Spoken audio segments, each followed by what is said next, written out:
Henry Darger, or you may say Henry Darger, an artist that has been called an outsider artist.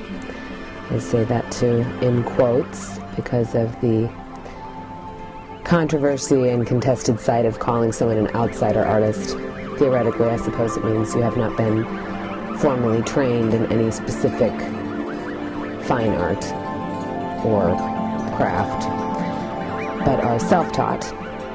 I tend to like self-taught more than outsider. I found out about his work at the Intuit Art Gallery here in Chicago.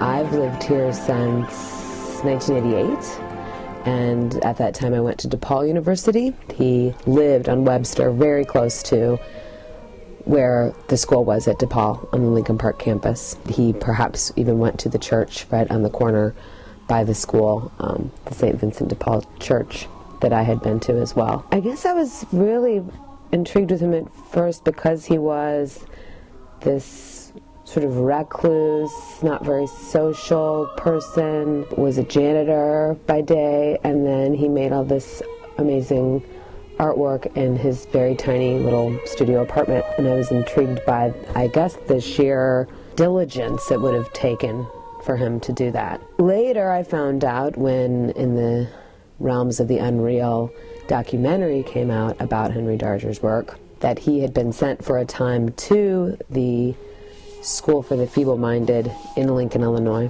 which is my hometown. And I guess there's something about recognizing someone's work or being intrigued and sent into someone's work emotionally, that anything you learn about them that you can connect to yourself, you start to feel like you know them. Through the film also I found out that his mother died in childbirth when she had his sister, and his sister was sent away for adoption. I believe that his work with the Vivian girls, his work trying to adopt a child of his own, and the large breadth of his work being about these young children that needed to be protected, is because he lost his little sister. Not because he's a mass murderer or pedophile or anything that any other critic or psychologist has seemed to theorize. Working on whatever paper, butcher block paper, old legal pads, any paper he could get, his hoarding of newspapers, his obsession with the weather. I think that his obsession I also understand and am intrigued by. Girl with hat and vase of flowers. At Jenny Ritchie after the raid. This is probably 4 by 10 feet, and has a little piece of paper from a notebook. Soldiers in purple are Gwyndolinians in disguise and not rescuers. Tricked again, Vivian girls. Okay, I'm walking into the collection room.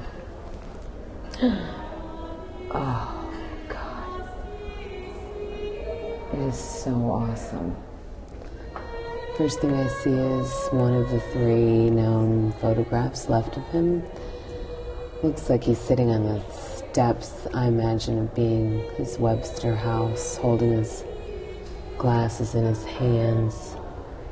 Seems to have the backs of the glasses taped up, maybe to stay on his head when he's looking down painting. He has some age spots on his head,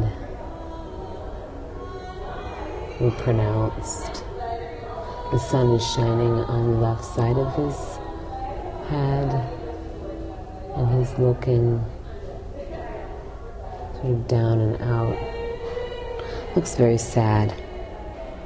I guess I sort of expected to feel this way, but I'm really kind of overcome with emotion looking at his room. It's like it reminds me of myself somehow. I guess part of me feels overwhelmed in here because I feel like I know so much about him now, and I'm almost intruding on his private space. I mean, would he have wanted just anyone to look at the way he had his apartment laid out? And what he had in it? I mean, he was a recluse with one friend. He didn't let people in his house.